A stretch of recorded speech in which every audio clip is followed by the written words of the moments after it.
So, if the objections don't undo the biblical blueprint, the real question is, what does this look like today? I mean, how do we actually live this out in our own lives? Well, first, I want to say this clearly. I'm not talking about rebellion here. This isn't about storming out of churches or rejecting pastors or burning down what we've inherited. It's about rediscovering the family table that Scripture describes and finding ways to walk in it today. So for some, that might look like a house gathering, a handful of believers in a living room or around a kitchen table sharing a meal, opening the Word, praying together, and letting each person bring something.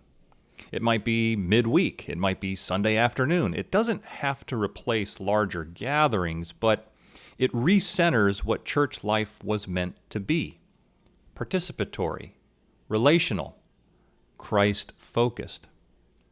I mean, think about this.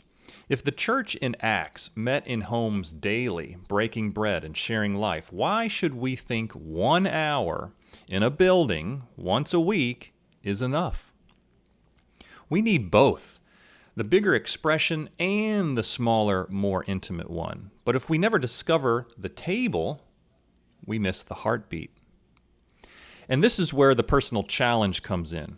If every believer is a priest, then the question isn't just, where do I go to church? The question becomes, what offering am I bringing?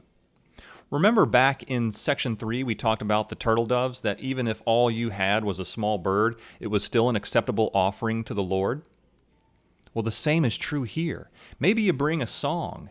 Maybe you bring a verse you've been chewing on. Maybe you bring a prayer or a word of encouragement or even just a testimony of God's faithfulness this week. It doesn't have to be polished. It doesn't have to be long, but it needs to be yours. That's body life.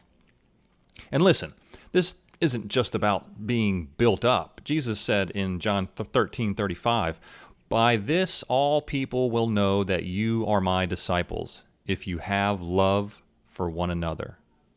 Do you see it? The visible apologetic to the world isn't how slick our service is. It's our love for one another. And there's no better place that love shows up than around the table when we share life, share food, share burdens, and share Christ. What I've noticed is that when outsiders see that kind of fellowship, it impacts them more deeply than a sermon ever could.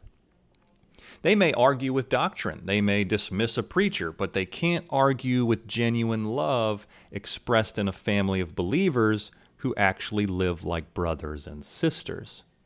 So, practically, here's the takeaway. Don't come empty. Don't wait for someone else to do church for you. Ask the Lord what portion you can bring.